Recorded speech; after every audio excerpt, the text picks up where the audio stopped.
Good day, friends. I hope you're doing well. It's Frankie Rose. Welcome to my channel. Today, I want to talk about the Dylan Rounds case again. You know, this is heavy on my mind every day, all day. And I truly hope he can be located, alive preferably, but if not, he still needs to come home. Ty and Phyllis Corbin do a wonderful job at keeping everyone posted and doing regular updates on No Thanks channel, as well as Lance and his wife Kimber, who also go out almost daily and follow tracks and search as much of that extremely vast area as much as they can. Now, there are a few others that are also going over and above to help bring Dylan home. So before we go much further, I would like to say that this is just my opinion.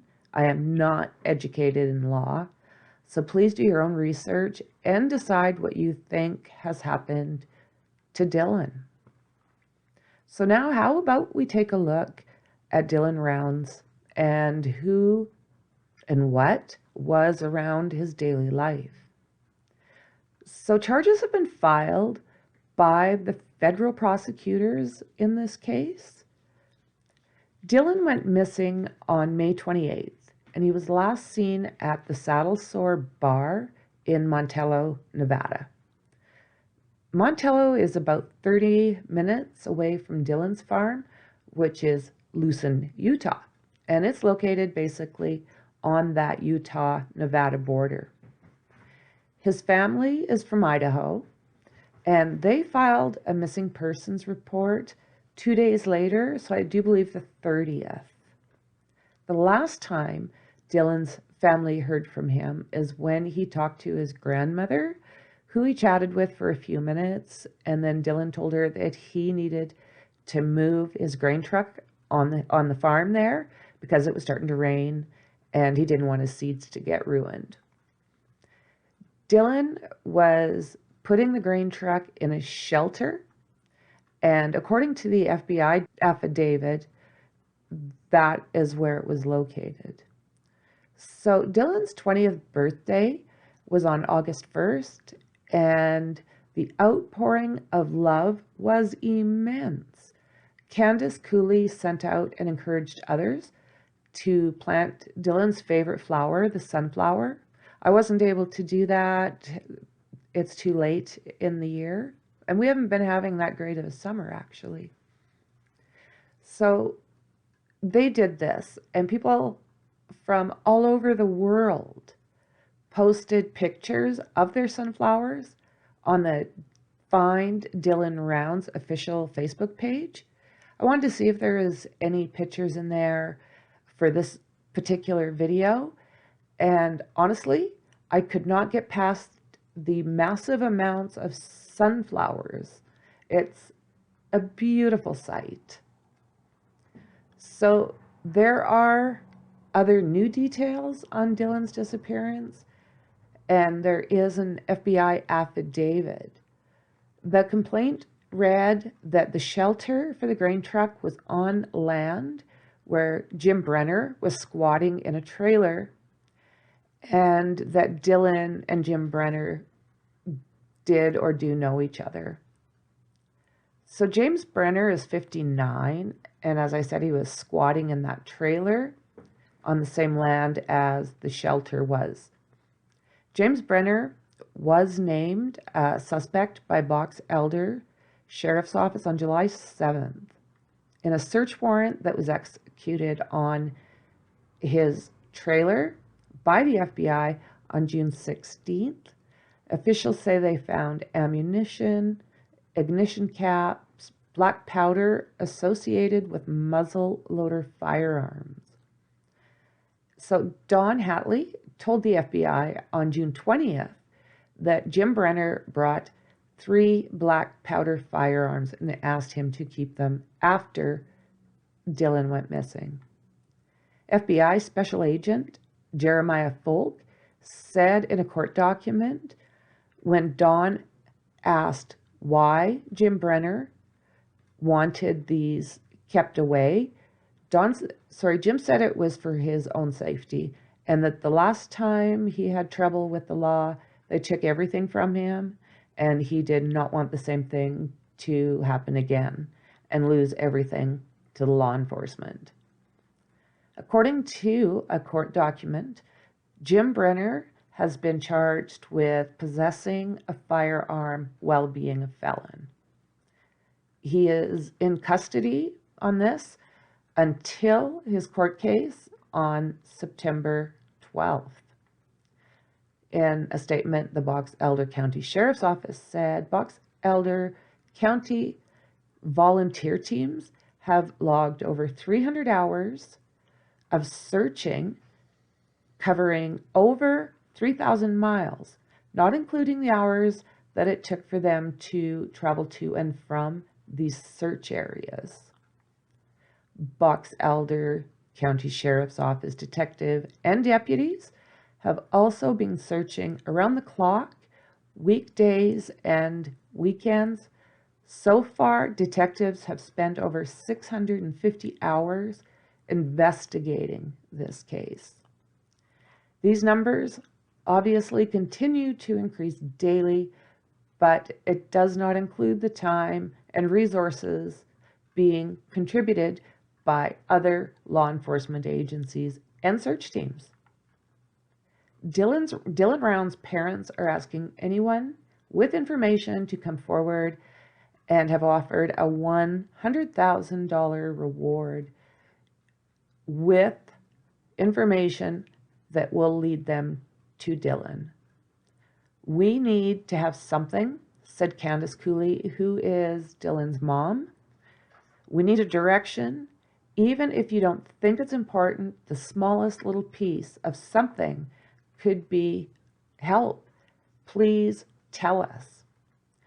Dylan was last seen working on his farm where he said he had a strange encounter with an unknown man days earlier. The man was walking down the gravel road barefoot, and he flagged Dylan down. Now, Dylan told his Aunt Katie Wells about this. He also said that on that Wednesday, before he disappeared, that Dylan talked to several family members about this man. He asked to use Dylan's phone and was acting very strange. Dylan said he thought the man was dangerous, may have been high. He did ask Dylan for a ride. Dylan said he did not give him a ride, but as it turns out, this was probably Chase Venstra, and he did pick him up at mile marker 53.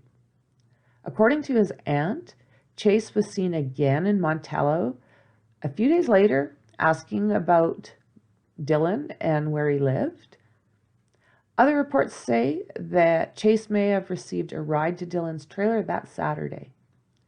Chase's baby mama, Tracy, has been speaking out about this experience with him. Basically, Chase put her and their newborn baby out in the middle of that desert with hardly any food or water. And for the most part, she had no way off the property. I can't imagine that heat and a newborn. Chase would show up with some supplies and be gone again. She was basically, in my mind, his prisoner. That's my thoughts on that. It's horrid. Candice told East Idaho News that she believes Dylan was taken and did not leave his farm willingly. She thought Dylan's boots found by police after he went missing might have been a clue. From where his grain truck was parked, his boots were only about 100 yards basically south behind a dirt pile, and Candice said they were basically just tossed out. And from what I have learned from previous looks at this case, they were, I think, something like 60 yards apart. So Candice also said he was very particular about his boots, that he wears a pair and it's always the same brand. When they wear out, he goes and buys the exact same boots. He had been like that, I guess, since he was very small. He loved those boots. His dad wears the same ones. Police also found a blood spot on the boots. According to Candice, now nothing has been said about the DNA results, so that might give a little information. Also, Dylan's truck looked like it had been power washed and that it also looked tampered with. It was in four-wheel drive, and Dylan had just been complaining that it wasn't working, so he didn't use it. And we can't forget that that seat in the truck was pulled so far up that Candice, who is about 5 feet, was able to drive it without moving it. Dylan, he was about 5'10", so he would never have driven it like that. So why was it pulled up so far? Lots of people are debating this, and I don't know. I guess one thing is that his neighbor is only about 5'3", I think. So yeah, Jamesbrenner isn't a big guy. Nearly 2 months after this investigation has started, only 2 people have been named in connection with Dylan's disappearance. So that would be Chase Venstra and James or Jim Brenner, who are both now in the Hooskow with possible connections to this case. According to Candice, they have the answers. I absolutely believe so, Candice said. I 100% believe so. The Box Elder authorities have also named Jamesbrenner as a suspect in Dylan's disappearance. But Chase Venstra, who we know may also be connected to this disappearance, based on a federal document that said Davis County Sheriff's Office and Box Elder Sheriff's Office executed a residential search warrant on Chase Ventra's known residence in conjunction with a homicide investigation, and up to today, we are not sure what that case is about. 2 months later, he is possibly cleared from Dylan Round's case, and that means no one has been charged. We are just hoping that we get the one piece that somebody can be charged with and finally use it, said Candice Cooley. In federal court, there was a podcast host that met with federal prosecutors following Chase Venstra's very brief court appearance, and he is facing federal gun violations that are very similar to Jim Brenner's. He said that as far as he knows, Chase Venstra is no longer a person of interest in the Dylan Rounds case. The host of True Crime Utah said that was a shock. The podcast was instantly picked up by other podcast channels.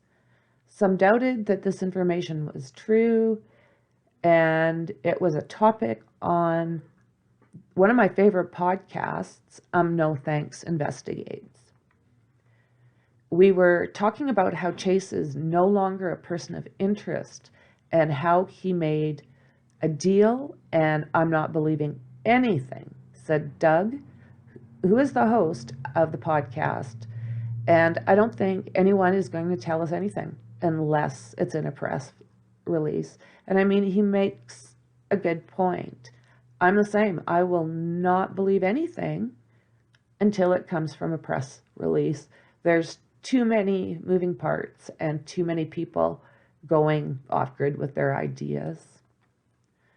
So Candice Cooley said she spoke with an FBI agent about Chase Venstra's involvement. She said the FBI never considered him a person of interest and that the search warrant was misconstrued.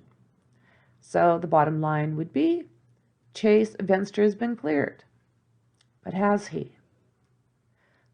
Something else that surprised me is a local was saying that Chase told them that he was terrified of his own son and that his son had beaten him up before.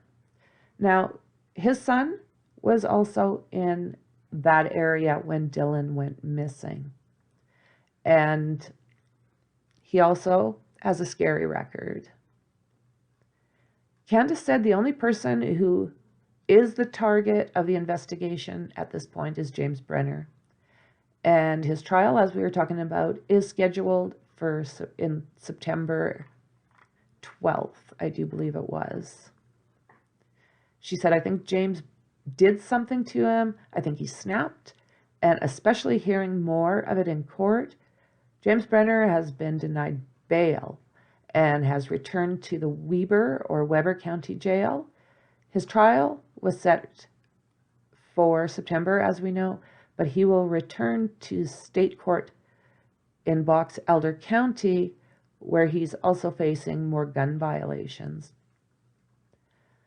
So actually, no one has been ruled out at this time in my mind.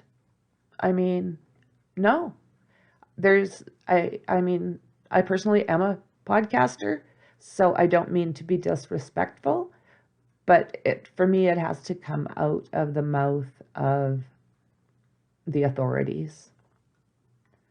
So, like I said, are we sure that because Jim's charges have been reduced now, that doesn't clear him? Not in my mind. Not in my mind at all. The Wadsworth are still very high on my personal list. Kurt seems to know things that he shouldn't. And what was that little tour about? Supposedly finding Chase's buried guns. That was nothing but a horrible hoax. And if truly Kurt knew where these guns were, then why were they not given to law enforcement? And by the way, they were very shallow and the soil was disturbed. So if he knew all of this, again, why did he not go to law enforcement instead of a YouTuber? He's always kind of mixing up his statements, as well as doing, in my mind, the best to send the cops in all different directions but his, in my opinion.